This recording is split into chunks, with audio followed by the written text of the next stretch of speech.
오늘은 그리스 신화에 나오는 이야기로 말씀을 시작하려고 합니다. 그 신화에 따르면은 짐승과 인간과 그리고 신이 연극 대회를 펼칠 때에 이 세 부류가 이제 배우로 출전을 하게 되었답니다. 가장 먼저 무대에 오른 존재는 짐승이었습니다.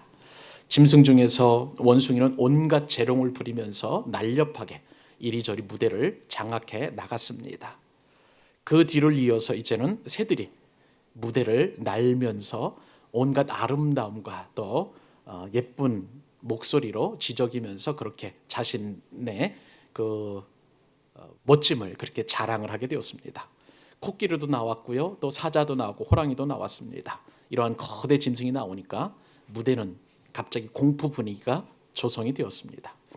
그렇게 해서 이제 짐승들이 모든 연극을 마치고 이번에는 출전한 존재는 신이었습니다. 신은 여러분이 아시다는 것처럼 초자연적인 존재죠. 그래서 각종 기적과 이사를 나타내고 또 그리고 사람이나 짐승이 할 수 없는 참 기가 막힌 장면들을 연출해 가면서 신으로서의 어떤 전능성을 나타내 보게 되었습니다. 그 다음에는 이제 인간이 출전하게 되었는데요. 여러분, 짐승과 신과 인간의 이 연극대회에서 최종 승자는 누가 될까요? 결론으로 말씀을 드리면 인간이 되었습니다. 인간이 왜 최종 승자가 되었느냐? 인간은요, 때로는 짐승처럼 사납고 비열하게 행동을 했습니다. 또 때로는 갑자기 신과도 같이 그렇게 넓은 사랑을 가진 것인 양 그렇게 행동을 하고 또 그렇게 연극 무대를 장악해 나갔습니다. 때로는요, 그 변화무쌍함이 가히 상상을 초월할 정도로 그렇게 완전한 그런 변화를 일으키려다 보니까 짐승도 인간을 따라잡을 수 없었고 신도 인간을 따라잡을 수 없어서 결국은 최종 승자는 인간이 되었다라는 그런 신화가 있습니다. 사랑하는 여러분, 여러분은 이 신화 이야기를 들으면서 어떤 생각을 하셨습니까? 아침 저녁으로 변하는 그런 인간의 변화무쌍함을 여러분 생각하셨을 것이고요. 또 이 신화에는 인간에게는 난폭함과 공손함이 존재하고 또 비열함과 정의로움이 같이 함께 있고 증오와 사랑과도 같은 이런 이율배반적인 모습들이 있다고 하는 그런 통찰력을 제공을 해 줍니다. 그렇죠? 인간은 참 변화무쌍합니다. 그리고 짐승과도 같은 그런 부분이 있고 또 때로는 신과도 같은 그러한 모습을 보일 때가 있습니다. 이것이 바로 그리스 신화에서 사람에게 주는 어떤 통찰이라고 할 수가 있는데요. 그런데 성경은 전혀 다른 이야기를 말씀합니다. 신화에서처럼 양면성을 지닌 그러한 존재가 아니라 우리 사람은 하나님의 형상을 닮은 하나님께서 손수 만드신 창조물이라고 그렇게 성경에는 말씀해 주고 계십니다. 인간은 창조의 멸관이라는 거예요. 그리고 하나님 보시기에 가장 좋은 하나님의 붕어빵이라고 성경에서 그렇게 우리에게 말씀해 주고 계십니다. 그렇습니다. 사랑하는 여러분, 우리 인간의 존재 기원은 아메바나 아니면 어떤 원소나 어떤 것이 아니라 바로 하나님인 줄 믿으시기 바랍니다. 사람은 스스로 존재하는 게 아니에요. 피조되었습니다. 뿐만 아니라 사람은 원숭이로부터 진화되어서 지금 저와 여러분이 만들어진 것이 아니라 하나님께서 하나님의 형상대로 하나님의 모양대로 만드신 피조물인 것입니다. 오늘 말씀은요, 이 말씀을 여러분들에게 이제 드릴 텐데 이 말씀을 통해서 여러분들은 행복함과 그리고 안정감을 누리게 될 것입니다. 여러분, 누가 저보고 짐승 닮았다고 이야기하면 저는 기분 나쁠까요? 좋을까요? 저는 굉장히 기분 나빠할 것 같습니다. 여러분 보고 누군가 개 닮았다고 이야기하고 누구는 원숭이 닮았다고 얘기하고 누구는 또 말처럼 생겼다라고 얘기한다면 정말 여러분들은 기분 나빠할 일입니다.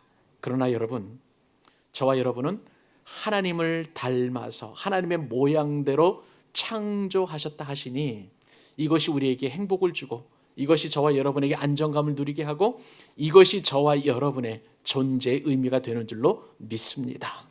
오늘 말씀을 통해서 이 행복감을 풍성하게 누리는 그런 귀한 은혜를 덧입고 여러분의 인간 존엄성이 더 향상되어지고 자존감이 높아지는 그런 은혜가 이 예배 시간 가운데 있기를 주님의 이름으로 축복합니다.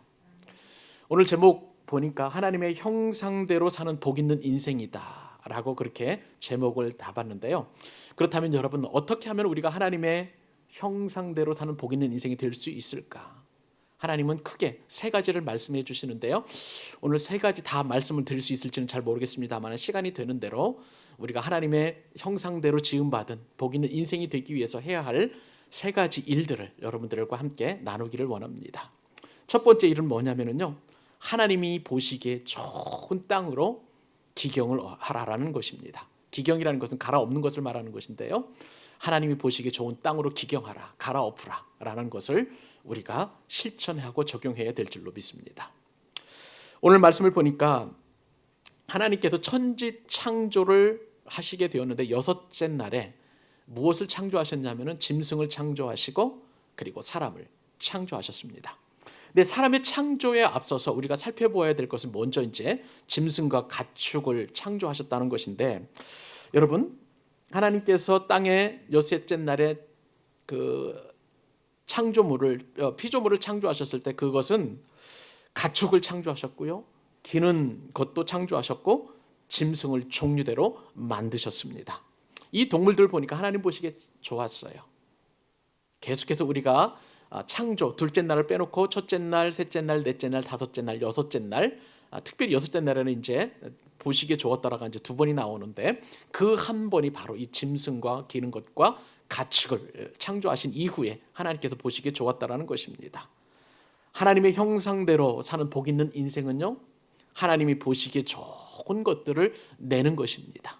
오늘 말씀 우리가 같이 은혜 받기 위해서 다시 한번 우리 읽어보십시다. 24절 25절 같이 합독합니다. 시작.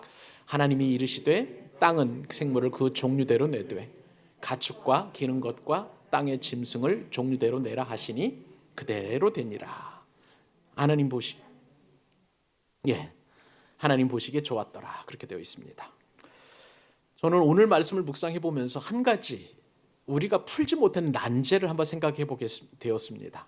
여러분, 닭이 먼저일까요? 알이 먼저일까요? 여러분들은 어떻게 생각하세요? 닭이 먼저입니까? 알이 먼저입니까? 자, 이것은 알뜰 신잡이죠. 알아두면 쓸데없는 신비한 잡학 사전에 나올 법한 그런 어떤 질문이 바로 이 닭이 먼저냐 알이 먼저냐일 것이라고 생각이 되는데, 여러분, 오늘 말씀을 보니까 결론이 나와 있습니다. 결론은 닭이 먼저입니다. 하나님께서 말씀하신 대로 땅은 모든 생물을 그 종류대로 내었다고 이야기하고 있습니다. 그러니까 모든 생명체는 어미 없이는 존재할 수 없다는 것을 성경은 말씀해 주고 있는 것입니다. 그도 그럴 것이, 이것을 지난 2010년도에 영국에 보면 셰필드 대학이라는 곳이 있어요. 이 셰필드 대학은 특별히 이 생물학이나 생화학 쪽에 좀 많은 이제 연구진들을 가지고 있는데, 이 셰필드 대학 연구진이 밝혀낸 내용에 따르면 닭과 그리고 달걀이 공통적으로 존재하는 그 단백질이 있습니다. 이 단백질을 조사해 보았더니 염기서열이나 여러 가지 단백질 구성 원인을 볼 때에 닭이 없으면 달걀이 존재할 수 없다는 것을 과학적으로 증명해 냈습니다. 그러니까 결국은 닭이 먼저라는 것은 성경도 증명하는 것이고 또 과학적으로도 증명하는 것이라고 할 수가 있겠습니다. 그러면서 동시에 제가 이 24절과 25절 말씀을 묵상해 보면서 깊이 제가 집중해서 본 단어가 하나가 있습니다. 그것은요, 땅이라는 단어예요. 땅. 하나님은 천지 창조 셋째 날에, 여러분, 마른 묻이죠.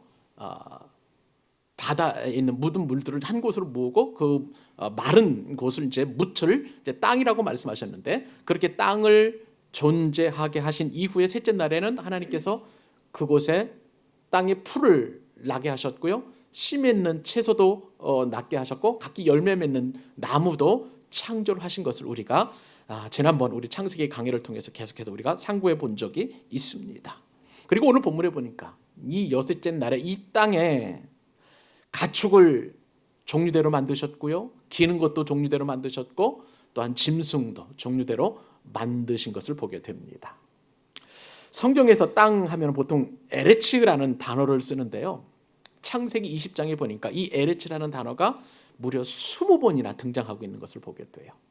이것은 무엇을 상징하냐면요, 하나님께서 땅을 만드실 때 그만큼 심혈을 기울여서 집중해서 만드셨다는 것을, 땅에 얼마만큼 관심을 가지고 계셨냐는 것을 우리가 알게 되는 것입니다. 우리도 땅에 굉장히 관심이 많으시죠? 집 지을 땅, 농사 지을 땅, 또 우리가 사업할 땅, 이 땅에 참 관심이 많은데 우리보다도 더 땅에 관심이 많은 분이 바로 하나님이시라는 사실입니다. 생각을 해보니까 하나님께서는 이 땅에, 흙에 모든 생물의 DNA를 다 저장해 놓으셨다가 거기서 채소도 만들고 식물도 만들고 동물도 만드시고 심지어는 그 땅, 흙으로 사람까지 만드신 것을 보게 되면 하나님은 땅에 얼마나 관심이 많은 것을 우리가 알게 됩니다. 근데 일반적으로 이렇게 일반적인 그런 땅의 에레치의 의미보다도 더 하나님께서 관심이 있는 것은요, 하나님께서 특별하게 이 땅을 특별하게 여기신다는 사실이에요. 무슨 말씀인가 하면 하나님은 젖과 꿀이 흐르는 땅, 그곳이 어디입니까? 가나안 땅이죠.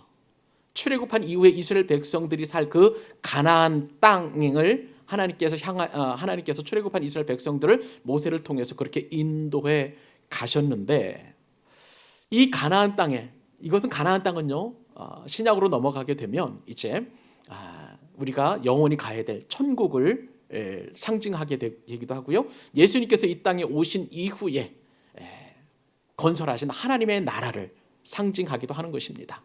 그러니까 이 땅이라는 것은 우리가 보는 유형의 그런 땅도 있지만 무형의 땅은 하나님의 나라, 하나님의 통치가 임하는 곳, 그것을 바로 땅이라고 한다는 것이죠. 그 땅에는 누가 살까요? 성경에 오늘 본문에 나타나는 것처럼 풀과 씨 맺는 채소와 각기 열매 맺는 나무들로 상징되는 이스라엘 백성들이 그 가나안 땅에 하나님 나라에 살 수 있도록 환경을 조성하신 것을 말씀하신 것이에요. 또한 거기에는요, 짐승이라든지 각종 가축들, 소나 또 그다음에 낙이나 양으로 상징되는 하나님의 백성들, 그러니까 풀, 나무, 그리고 열매 맺는 그런 어떤 모든 것들, 씨 맺는 채소뿐만 아니라 각종 가축들이 살 수 있는 그러한 하나님의 나라를 총체적으로 그렇게 상징하고 있다고 여러분 보셔도 좋겠습니다.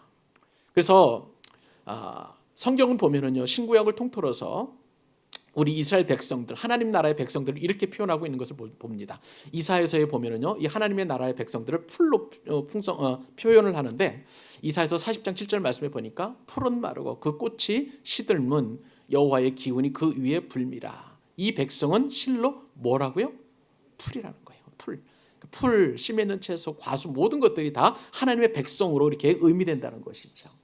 고린도전서 9장 10절에 보면 사도 바울도 말씀을 사모하는 가축으로 또 우리 하나님의 백성들을 이렇게 표현하는 것을 보게 됩니다.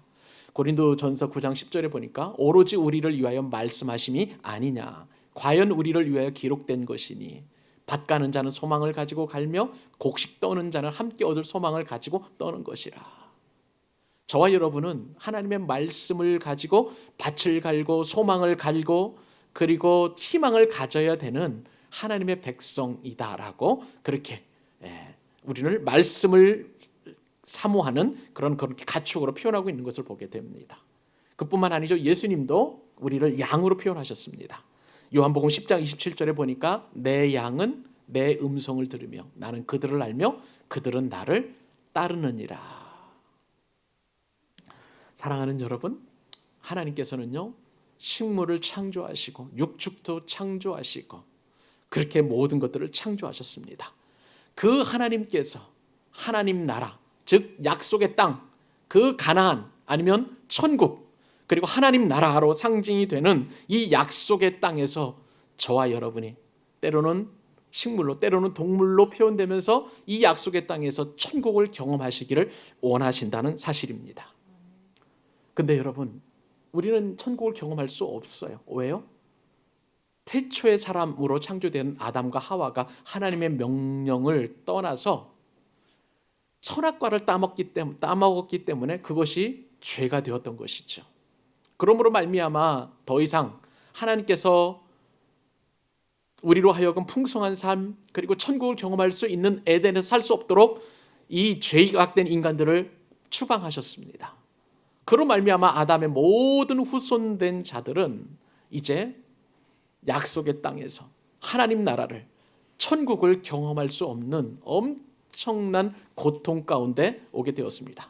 하나님의 나라는 그리고 하나님께서 허락해 주신 아름다운 첫 번째 동산인 이 에덴 동산에서 추방이 되었고 그들이 살아갈 땅은 가시와 엉겅퀴가 충만한 저주의 땅으로 변해버리고 말았습니다.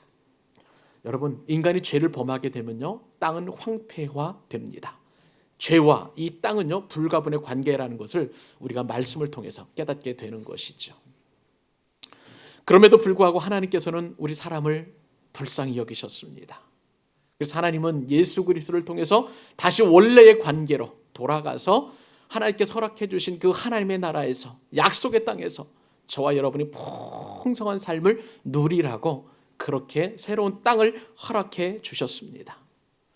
육신을 입고 바로 예수님께서 이 땅에 오신 이유가 바로 그 약속의 땅을 회복시켜 주시기 위함인 거예요.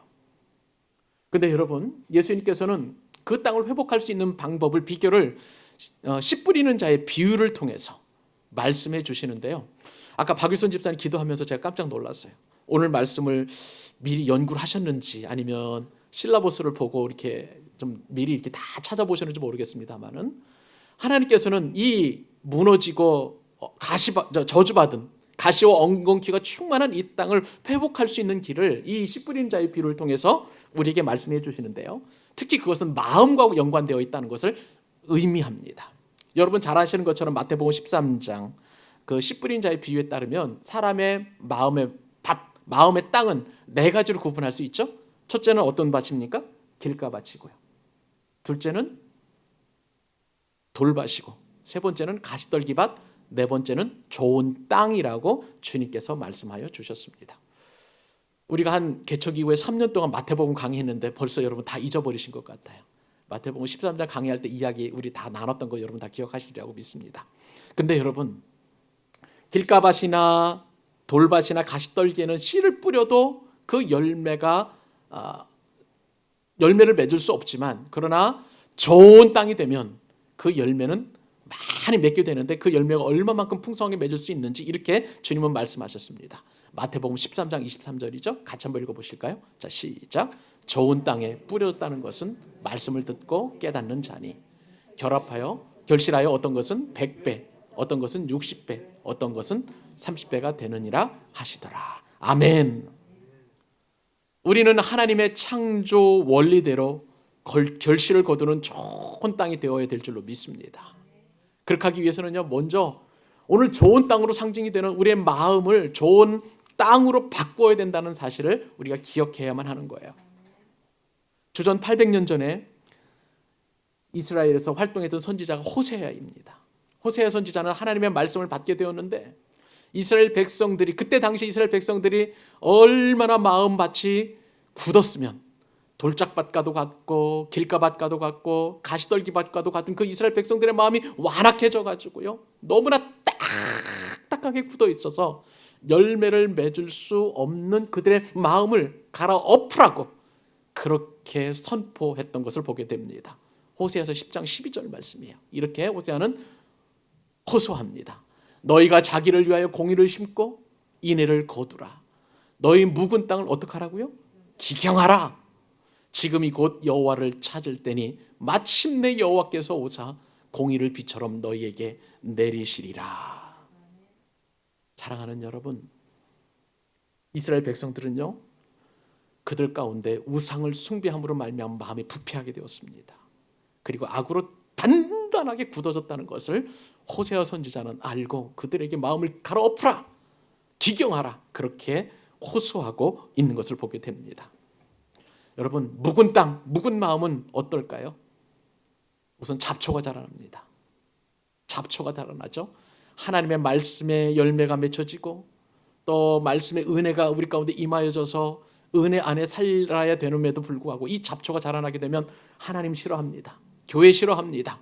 그리고 하나님의 말씀을 듣는 대신에, 들려오는 대신에 자꾸 세상의 소리만 들려오게 되는 것을 보게 돼요.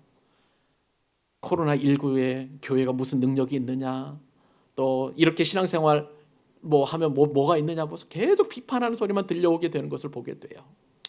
여러분, 여러분의 마음을 잠잠히 한번 돌이켜 보실 수 있기를 바랍니다. 내 마음 가운데에 하나님의 말씀 대신 들려오는 다른 소리가 있다면 그것은 여러분의 마음이 이미 굳어져서 잡초가 자라고 있는 것으로 여기셔도 됩니다.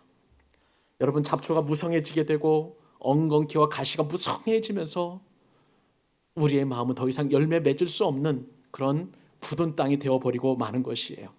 오늘날 우리도 마찬가지죠. 과거 이스라엘 백성들만 그랬던 것이 아닙니다. 우리는 돈을 참 좋아합니다. 그러니까 이 돈이 우리들의 마음을 사로잡아서 그것이 마치 가시떨기처럼, 아니면 또 그것이 또 다른 것처럼 해서 하나님의 말씀의 역사가 일어나지 못하도록 우리를 막아낼 수가 있을 수 있어요. 또 내 자존심도, 내 명예도, 그리고 내가 포기할 수 없는 그 어떤 것들도 하나님의 말씀이 성장하고 열매 맺을 수 없도록 방해하는 것이 있다면, 그것이 우리 마음이라면 우리들의 마음은 지금 굳어져 있다는 것입니다. 하나님은 과거에 호세아 선지자 시절에 이스라엘 백성들을 너무나 안타까워하셨어요. 그래서 호세아를 보내어서 이런 말씀을 하셨고요. 그리고 오늘 저를 통해서 여러분의 마음을 다시 한번 갈아엎으라고 이 말씀을 여러분에게 선포하게 하십니다. 사랑하는 여러분, 하나님은 우리의 묵은 마음, 묵은 땅을 기경하고 갈아엎기를 원하신다는 사실입니다. 어떻게 하면 그러면 우리는 하나님의 이 말씀에 순종할 수 있을까요? 우리들의 묵은 마음을 갈아엎을 수 있을까요? 이 묵은 땅을 갈아엎을 수 있을까요? 한 가지 방법밖에 없습니다. 오직 말씀입니다. 여러분의 말씀을 읽으시기 바랍니다. 여러분의 말씀을 암송하시기 바랍니다. 말씀을 필사하실 수 있기를 바랍니다. 날마다 하나님의 말씀 없으면 살 수 없다라고 고백하실 수 있기를 바랍니다. 성경을 연구하시고요, 성경을 공부하시고 하나님의 말씀이 나에게 임할 때에 여러분의 마음은 이미 굳어져 버린 것들이 다 갈아엎어져서 100배, 60배, 30배의 열매를 맺는 좋은 마음의 땅으로 변화될 줄로 믿습니다. 바로 이 말씀을 저와 여러분들에게 주시기를 원하시는 거예요. 성경 한 장 읽기 참 쉽지 않은 시절을 살아가고 있습니다. 여러분, 우리는 작년 11월부터 남들보다도 2달 앞서서 새해를 시작한다라고 말씀을 드리고요, 성경 통독과 성경 필사를 해나가고 있어요. 꾸준히 해나가셔서 여러분의 마음의 밭을 기경하시고 말씀을 통해서 이 아름다운 풍성한 열매를 맺어야 되는 것입니다. 여러분, 오늘 말씀을 통해서 우리에게 주시는 도전이 무엇입니까? 하나님의 형상대로 사는 인생은요, 하나님께서 우리에게 주시는 그 마음의 땅을 좋은 땅으로 바꾸어서 열매 맺는 삶을 살아야 된다는 거예요. 그 은혜와 축복이 여러분에게 임할 수 있기를 주님의 이름으로 축복합니다. 하나님의 형상대로 사는 복 있는 인생은 또한 어떠한 사명을 감당해야 할까요? 그것은요, 하나님의 형상을 닮은 사람을 존중하라는 것입니다. 창조 6째 날에 드디어 하나님은 사람을 창조하십니다. 여러분 보시죠? 우리가 계속 매주마다 이 마태복음 강의를 통해서 살펴보았던 것은 하나님은 이 창조 6째 날의 마지막에 사람이 살기 적합한 환경을 조성해 가셨다는 사실을 알게 되었습니다. 6째 날에도요, 보니까 하나님께서는 이미 사람을 창조하시기 훨씬 이전에 풀도 창조하셨고 씨 맺는 채소도 창조하셨고 그 다음에 열매 맺는 과실나무도 창조하셨습니다. 또한 짐승도 창조하셨고 가축도 창조하셔서 사람이 먹고 살 수 있도록 그렇게 풍성하게 땅을 가꾸어 내셨습니다. 근데 공통점이 하나 있었어요. 이러한 식물들, 동물들을 창조하시면서 다 각기 그 종류대로는 말이 꼭 들어갑니다. 풀도 종류대로, 씨 맺는 채소도 종류대로, 열매 맺는 과수도 종류대로, 가축도 종류대로, 기는 것도 종류대로, 그리고 또한 짐승도 종류대로라는 말이 있는데 오늘 참 희한하게 보니까 사람에게는 이 종류대로라는 말이 없다는 거예요. 여러분 확인해 보실까요? 26절 같이 한번 읽습니다. 오늘 본문 26절 시작. 하나님이 이르시되 우리의 형상을 따라 하나님의 우리의 모양대로 우리가 사람을 만들고 그들로 바다의 물고기와 하늘의 새와 가축과 온 땅과 땅에 기는 모든 것을 다스리게 하자 하시고. 여러분 혹시 그리스에 가보신 적 있으신가요? 저는 한번 우리 교회가 이제 조금 더 좀 활력이 있고 더 은혜가 넘치면 이제 성지순례를 꼭 한번 갈 건데요. 그때 저는 이제 그리스하고 그 다음에 터키를 꼭 한번 가봤으면 하는 그런 소망을 품고 있습니다. 그리스는 이제 창세기를 떠나서 이제 사도행전으로 넘어가면 사도행전 17장에 보면 아덴이라는 곳이 나옵니다. 그리스의 수도가 아테네인데 이것을 성경에서는 아덴이라는 곳으로 표현합니다. 이 그리스는요, 성경에 특별히 사도행전에 등장하는 수많은 도시와 그 다음에 지역들이 나타나고 있는 것을 보게 돼요. 고린도 지역, 그 다음에 데살로니가, 빌립보, 베레와, 밤모섬, 갱그레아, 네아폴리, 아덴, 미항 이런 것들이 다 그리스와 연관되어서 그리스 인근에 있는 그러한 지역이라고 할 수가 있겠습니다. 그런데 여러분, 이러한 성경적인 지명보다도 창세기와 연관되어서 우리가 살펴볼 때에 그리스 하면 떠오르는 것은 뭐냐면 신화예요. 신화입니다. 그래서 오늘 말씀도 그리스 신화 이야기로 말씀을 시작을 하게 되었는데, 그리스 사람들은 참 종교성이 많아가지고 수많은 신들을 이렇게 만들어냈어요. 그들이 생각을 해서 제우스도 만들고 뭐 포세인도도 만들고 뭐 이렇게 만들어가지고 신끼리 결혼해서 또 자녀도 낳고 해가지고 많은 신들을 만들어 놓고 그 신화 이야기가 마치 현실인 것처럼 각종 지역마다 신전을 세워 놓아 가지고요, 신화를 현실의 세계로 구현해 놓은 곳이 바로 이 그리스라고 할 수가 있겠습니다. 나중에 로마는 이 그리스 사람들이 만들어 놓은 그 신화를 이제 임가공해 가지고요, 그리스 로마 신화라고 이렇게 해서 세계에 팔아서 그 이야기를 팔았습니다. 그래서 신화 이야기가 뭐 세계 모든 세계관 속에, 그리고 우리나라에도 뭐 이 신화와 관련된 이야기들이 많이 있는데 그 책을 읽고 사람들이 뭐 감동을 얻고 뭐 교훈을 얻도록 그렇게 하고 있는 것을 보게 됩니다. 그리스 신화의 특징은 뭐냐면요, 사람이 신을 만들어냈다는 거예요. 근데 오늘 본문에 보니까 성경은 어떻습니까? 정반대 이야기를 합니다. 사람이 신을 만든 것이 아니라 하나님께서 사람을 만드셨다라고 그렇게 성경은 말씀해 주고 계십니다. 하나님은 영원 전부터 존재하시는 분이신 줄로 믿습니다. 영원 전부터 존재하신 그 하나님께서는요, 온 우주 만물을 다 창조하신 이후에, 그리고 하나님의 형상대로, 그리고 하나님의 모양대로 그렇게 사람을 창조하셔서 사람으로 하여금 그 땅에 살도록 그렇게 은혜를 주셨습니다.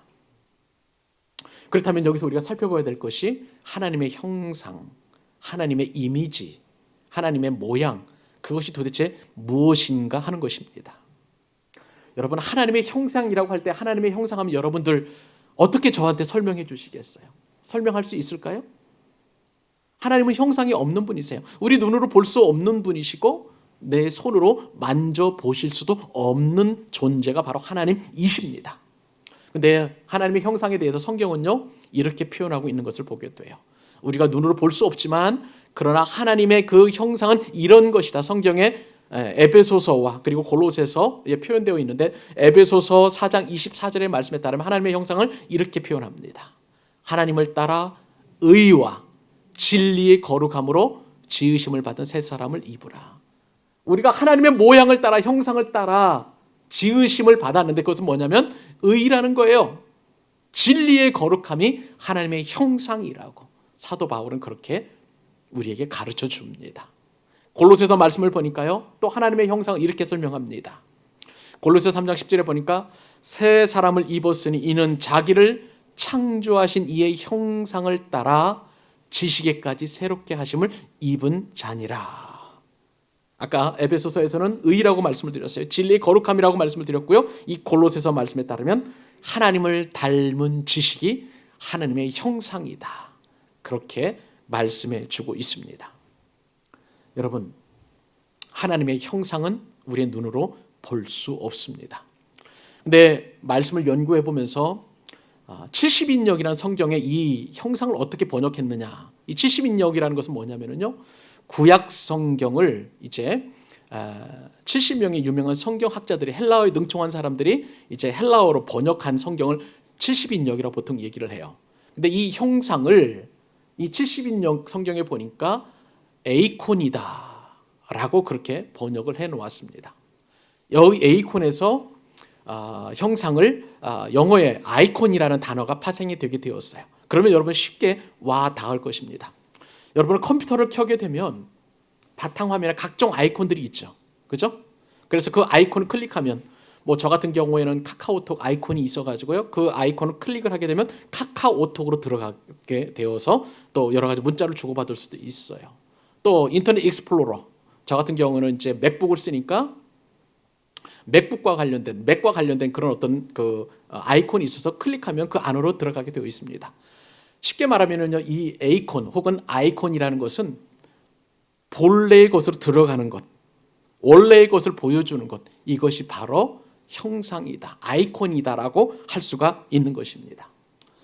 그러므로 여러분, 우리는 하나님의 형상을 따라서 지음받았다 되었다는 것은 나를 통해서 하나님을 볼 수 있다는 엄청난 은혜가 우리 가운데 주어진다는 사실이에요. 나의 어떤 모습을 보고 하나님을 우리가 볼 수가 있을까요? 나는 여전히 미약하고, 나는 여전히 부족하고, 나는 여전히 죄인에 불과한데 왜 내가 하나님의 형상 아이콘이 될 수 있을까요? 내 안에 있는 예수 그리스도를 믿음으로 말미암아 생겨난 의 때문에 그런 거예요. 내 안에 추구하고 있는 진리의 거룩함이 우리 가운데 있기 때문에 우리는 하나님의 형상이 우리 안에 있는 줄로 믿습니다. 하나님께서 하나님을 닮은 지식이 우리 가운데 있기 때문에 우리는 우리 아이콘을 통해서 하나님을 볼 수가 있는 것이죠. 이것이 좀 하나님의 형상을 잘 설명한다라고 여러분 잘 이해가 안 와닿을 수도 있어요. 근데 여러분, 이것보다도 더 중요한 하나님의 형상이 있습니다. 부인할 수 없는 하나님의 형상은 예수 그리스도이세요. 고린도후서 4장 4절 말씀 보실까요? 예수님이 바로 하나님의 형상이라고 이야기하십니다. 같이 한번 읽어볼까요? 그 중에 이 세상의 신이 믿지 않은 자들의 마음을 혼미하게 하여 그리스도의 영광의 복음 광채가 비치지 못하게 함이니. 자, 그 다음에 그리스도는, 아멘, 예수님을 믿고 예수님을 닮은 저와 여러분은 하나님의 형상인 줄로 믿습니다. 우리의 어떤 잘남 때문이 아니에요. 우리의 어떤 모습 때문이 아니라는 거예요. 우리 안에 계신 예수님 때문에 우리는 하나님의 형상을 닮은 존재임을 알게 된다는 사실입니다. 여러분, 하나님의 형상을 닮은 저와 여러분은요, 그렇기 때문에 존엄한 존재인 것입니다. 사람의 존재 기원을 진화에 두는 그런 사람들이 있어요. 그런 동물로 생각한다면 그런 사람들에게서는 여러분 인간의 존엄을 생각해 볼 수 없을 것입니다. 사람의 존재 기원을 진화해서 찾는 사람도 아까 말씀을 드렸잖아요. 너 개 닮았다고, 너 돼지 닮았다고, 너 말 닮았다고 이야기하는 사람, 그렇게 이야기한다면요, 좋아할 사람은 아무도 없어요. 근데 여러분, 당신은 존엄한 존재입니다 라고 그렇게 이야기하면요, 우리들의 마음이 너무 기쁩니다.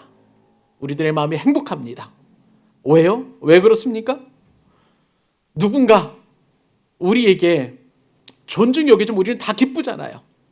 그것은 왜 그러냐면 하나님의 형상이 우리 안에 있기 때문에, 하나님의 형상대로 지음받은 존재임을 하나님께 우리 몸속에서 새겨주신 증거이기 때문에 당신은 존엄합니다, 존귀합니다 라고 이야기하면 우리는 행복감을 누리게 된다는 거예요. 우리가 만약에 짐승의 후손이고 또 진화의 결과라면 우리는 결코 이런 행복과 안정감을 누릴 수 없게 될 것입니다. 그러므로 여러분 스스로에 대해서 어떻게 생각하십니까? 여러분은 존귀하고 존엄한 존재이십니까? 아니면 하찮은 존재이십니까? 스스로 자문자답하실 수 있기를 바랍니다. 제가 이번 주에 깊은 무기력감과 우울증에 빠져서 정말 한 주간, 어려운 한 주간을 보내게 되었습니다. 지난 2년 동안 코로나가 계속되었잖아요. 우리 교회 개척된 지 4년 되었는데 절반이 코로나예요.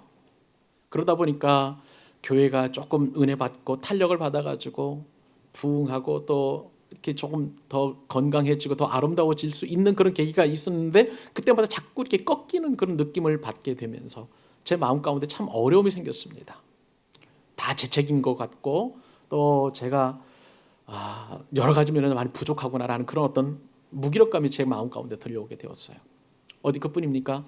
제가 광고 시간에도 말씀을 드렸던 것처럼 김영민 집사님 정말 집사님 앞에 고백하면서 집사님 대신 제가 아팠으면 좋겠습니다라고 고백할 정도로 정말 전심으로 집사님을 향해서 하루하루 매일매일 시마다 때마다 기도하고 있습니다.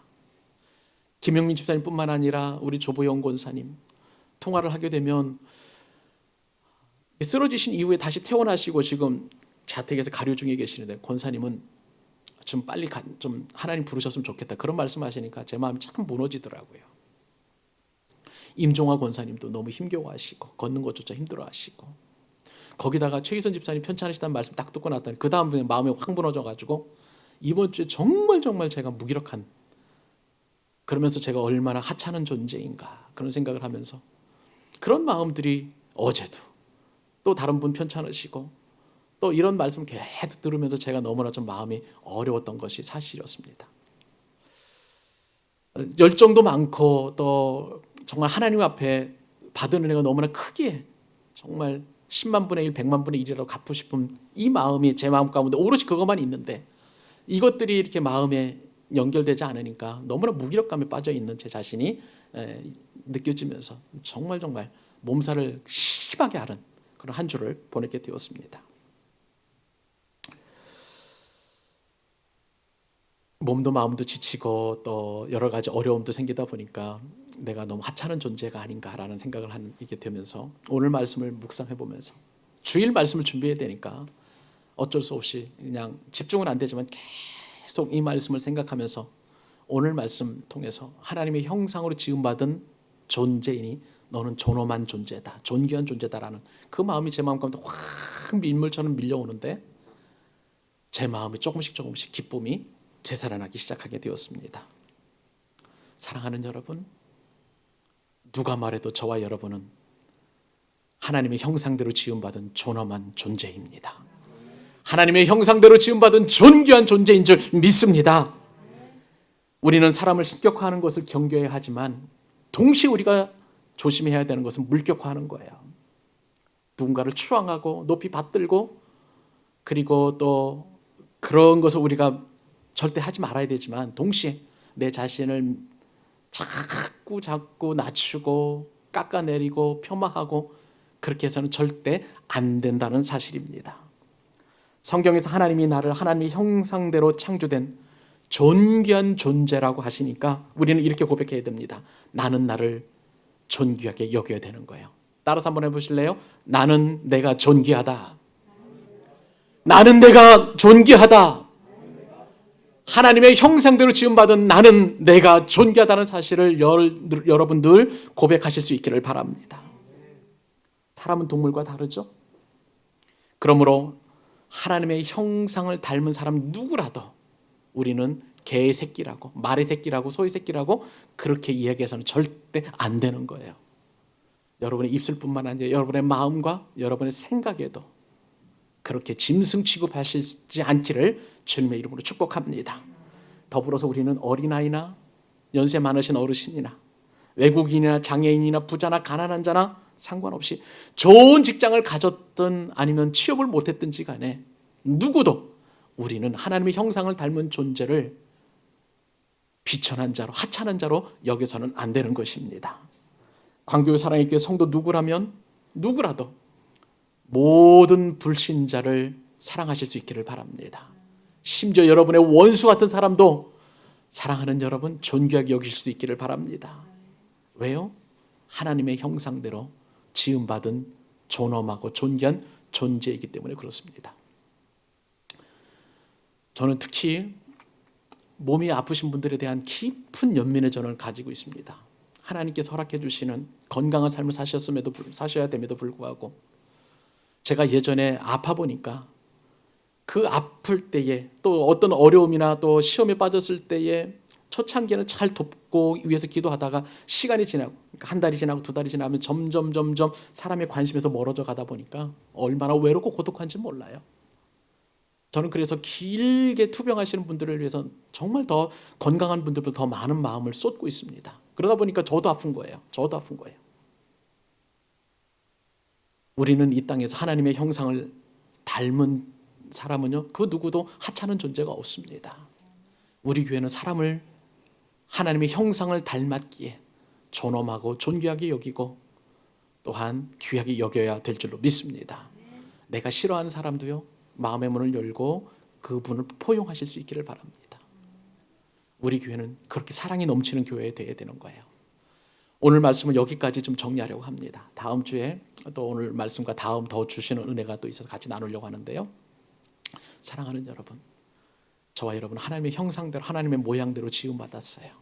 오늘 주신 말씀과도 같이 하나님이 보시기에 좋은 마음의 땅이 될 수 있도록 기경하는 일들을 매일매일 하십시다.